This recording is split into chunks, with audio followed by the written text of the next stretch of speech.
મુન્દ્રા બારોઈ નગરપાલિકાની ચૂંટણીને હવે ગણતરીના દિવસો બાકી છે, ત્યારે ભાજપ દ્વારા પ્રચાર પ્રસાર વેગવાન બન્યો છે. મુન્દ્રા બારોઈ નગરપાલિકાના મધ્યસ્થ ચૂંટણી કાર્યાલયનું શહેરની કુમારિકા મયુરી ગોહિલના હસ્તે ઉદ્ઘાટન થયું હતું. આ પ્રસંગે મુન્દ્રા ભાજપના પ્રભારી અમૂલ દેઢિયા ઉપસ્થિત રહ્યા હતા.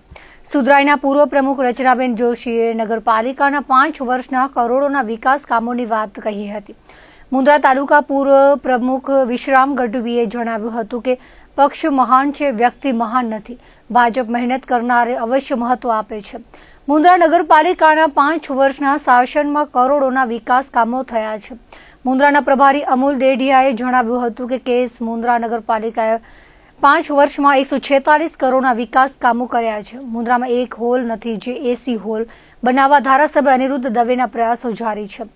આ કાર્યક્રમમાં અધ્યક્ષ સ્થાને ઉપસ્થિત રહેલા કચ્છ જિલ્લા ભાજપના ઉપપ્રમુખ રેશમાબેન ઝવેરીએ જણાવ્યું હતું કે ભાજપ પક્ષમાં મહેનત કરતા કાર્યકરોની પાર્ટી કદર કરતી હોય છે. સ્થાનિક સ્વરાજ્યની ચૂંટણી અગત્યની હોય છે. તેમણે ભાજપના ઉમેદવારોને કઠિન પુરુષાર્થ કરવા આહવાન કર્યું હતું.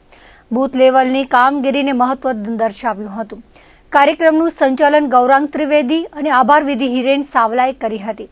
આ પ્રસંગે પલ્લવીબેન અનિરુદ્ધ દવે, ભૂપેન્દ્ર મહેતા, પ્રણવ જોશી, કેકિન છેડા, અંજારના સિનોગ્રાના સૈયદ લતીફ શાહ સૈયદ, મનોજ કોટક, રાહુલ જાની, પાર્થ ઠક્કર, સાગર મોતા તેમજ ભાજપના પદાધિકારીઓ, આગેવાનો, કાર્યકરો બહોળી સંખ્યામાં ઉપસ્થિત રહ્યા હતા.